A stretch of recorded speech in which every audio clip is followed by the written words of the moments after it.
nyingo bbiri erimu salawat wa salam. Kakati gwagambye nti Allahumma salli ala Muhammad wa ala ali Muhammad okoze kye bayita salawat naye tokoze kye bayita salam. Gwagamba nti assalamu alayka ayuha nabiyyu wa rahmatullahi wa barakatuh gw'omuweereza salam ate tomuweereza salawat. Kakati mikolo nga gino mwe tusanga ebikola byonna ebibiri nga biri mu kifo kimu kyovola bwe tubeera muno tugamba nti ya nabi salamu alayka ya rasul salamu alayka salawatullahi alayka. Ne tubeera nga tugasse ennyingo bbiri eza salawatu ne salamu.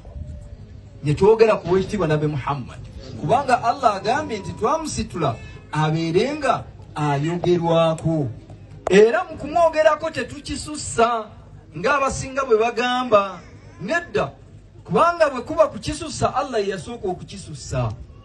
Allah bwe yali mu bitendo bye nga yeeyita ye nga ye yagamba nti ana Mahmud nze atenderezebwa. Bwe yagamba ku Mtume Muhammad erinnya lye ery'eggulu yamuyita Ahmad n'akozesa ismu tafdhil ekitegeeza nti Ahmad ge matenda agatayina ntandiko era agatayina kkumu kubanga toyinza kugamba nti Mtume tutandikira wano mutendereza nedda. Bwe yali amuyita yamuyita Ahmad eno ismu tafdhil. Nawe kityo fundikira n'akagambo kano okusalira ow'ekitiibwa Nabi Muhammad. Abasinga musoma ku kye bayita bid'a naye abasinga baba bagadde okukiyita bid'a naffe tukireke tukiyite bid'a. Naye bwe tukiyita bid'a tugenda kiwa omuteeko ogwa bid'a. Omuteeko gwe tugenda okiwa sebo ustaz bakiyita bid'atun wajiba. Eno bid'a naye ng'eri wajibu tuteekeddwa okubeera nga tugikola ki nga tugikola. Ngenda kuwa ekyokulabirako kimu ku ekyo bid'atun wajiba.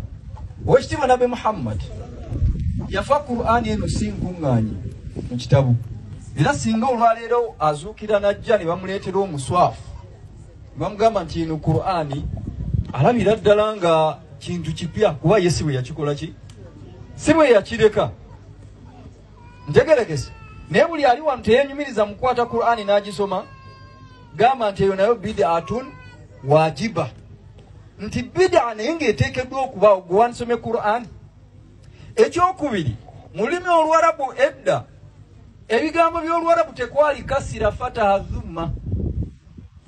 Naye abamanyi abajja mu oluvannyuma mu byasanga 8 be baatuula ne bagamba nti kaakati bahajami baffe abatali Bawarabu bayingidde nnyo Obusiraamu tubayambe Qur'ani yo ne batandika ogiteekako nki empeerezi senga bazijjako gwali awo osobola okugisoma.